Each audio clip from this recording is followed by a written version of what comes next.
আসসালামু আলাইকুম আমার সকল টেকনিশিয়ান ভাইরা। আমার কাছে একটি আপনার নোকিয়া টুর একটি মাদারবোর্ড আছে। তো এই মাদারবোর্ডটি ওয়াটার ড্যামেজ হওয়ার কারণে আইসিটি শর্ট হয়ে গেছিল। তো এখানে আমি আইসিটি রিবোলিং করে নিয়েছি। এখন আইসিটি লাগিয়ে দেখাবো যে সেটটি আসলে আইসি লাগানোর পর অন হয় কিনা। তো 100% সেটটি অন হওয়ার সম্ভাবনাই বেশি।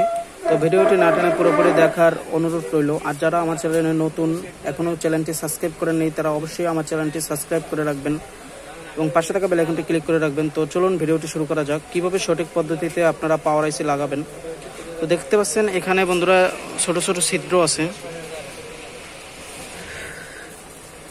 এই যে দেখতে পাচ্ছেন কিছু কিছু জায়গায় কিন্তু আপনার বলের অপশন নেই। তো এই সমস্ত জায়গাগুলো আবার এই বলের যে আইসিটি আছে,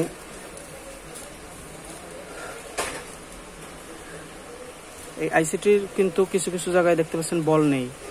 তো এগুলো হচ্ছে আপনার খালি অংশ। তো খালি অংশ দেখেও কিন্তু আপনারা আইসি লাগাতে পারেন। আরেকটি বিষয় আছে, এই আইসির কিন্তু একটি টিক চিহ্ন আছে।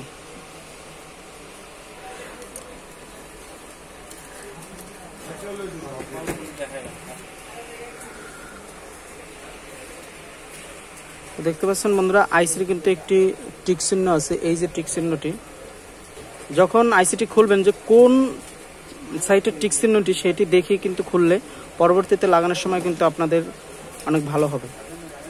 তো ভিডিওটি শুরু করা যাক।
আমার লাগে না, আমার এগুলো মাফ করে আমি কিনে নিয়ে আসি। এগুলো আমার মানে সেটিং করে কাটানো, এগুলো আমি গোড়া থেকে কিনে নিয়ে আসি।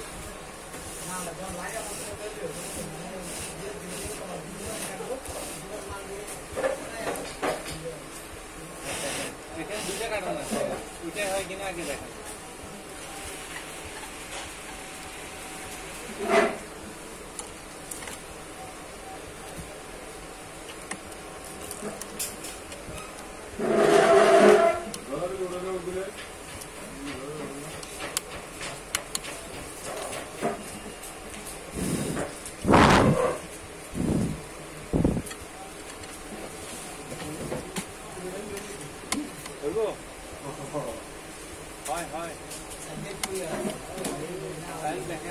তো বন্ধুরা দেখতে পাচ্ছেন আমার সেটটা কিন্তু অন হয়ে গেছে এবং কাজটা কিন্তু খুব অল্প সময়ের ভিতরেই হয়ে গেছে।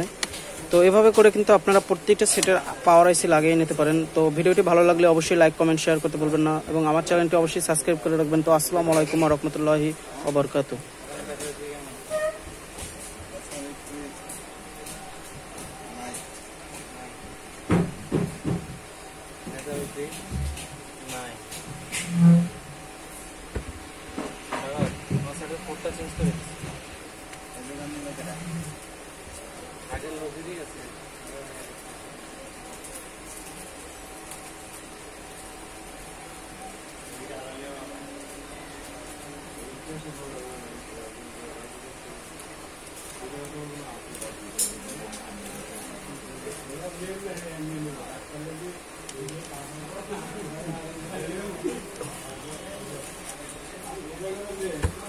তো ভিডিওটি ভালো লাগলে অবশ্যই আমার চ্যানেলটি সাবস্ক্রাইব করে রাখবেন এবং পাশে থাকা বেল আইকনটি ক্লিক করে রাখবেন। তো আসসালামু আলাইকুম ওয়া রাহমাতুল্লাহি ওয়া বারাকাতুহু।